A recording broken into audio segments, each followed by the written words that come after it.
Vi har hentet nøglen. Nøglen ser sådan her ud. Vi skal ud og finde ladestikket fra. Laderen, de ser sådan her ud.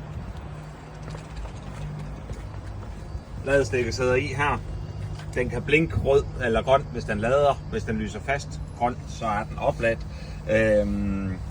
Hvis vi skal have det fra, så trykker vi på oplås. Så blinker bilen.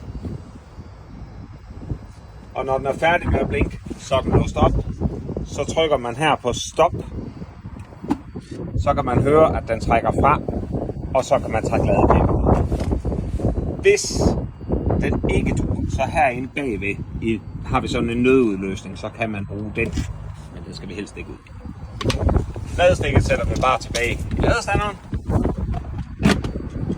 Og så er vi færdige.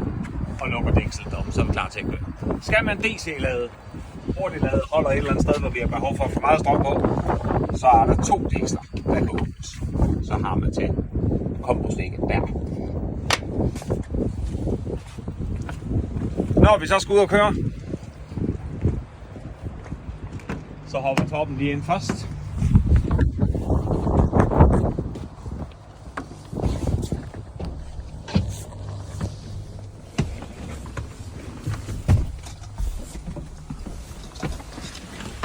Så hovedreglen er, at den kører som en almindelig lastbil. Nede i bunden hernede, venstre fod, der kan man trykke. Hvis man trykker let på pedalen, så vipper man kun rattet op og ned.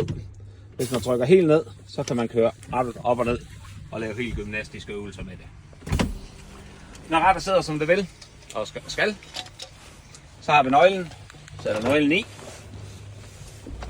Fuldstændig ligesom på en almindelig lastbil. Tænding på. For at vi kan køre, så skal vi lige have en fejlmeddelelse. Det er godt. Så trykker vi lige OK til. Vrider nøglen. Man skal vride den. Der er ikke nogen motor, der går i gang. Man skal vride nøglen. Gearstangen sidder hernede. Gearstangen over i A. Parkeringsbremsen er trukket. Når jeg trykker på speederen nu, så kører lastbilen. Når jeg skal trække parkeringsbremsen helt ned, der, så lyser den rød. Gearstangen i neutral. Hvis I skal ud og køre med kursister og måle på deres forbrug, så har vi en skærm herover. Den kan bare se sådan der ud. Trykker man på den med teksten. Derinde har vi tripcomputeren. Tripcomputeren, den kan man nulstille til 2 muligheder. Så kan man nulstille tur. Man kan også gå ind. Fik jeg nulstille den. Vi tager lige til 3. Der er 3 muligheder. Herinde, der kan man gå ind og kigge på oversigten, når de er færdige med at køre. Rutens længde, forbrugt energi. Vigtigt, hvor meget de har regenereret. Hvad er gennemsnitshastigheden værd? Det er sådan set det. Ellers så fungerer den som en ganske almindelig lastbil. Der er lige med hensyn til herover. Den stang her, det er den vi kender som retarder.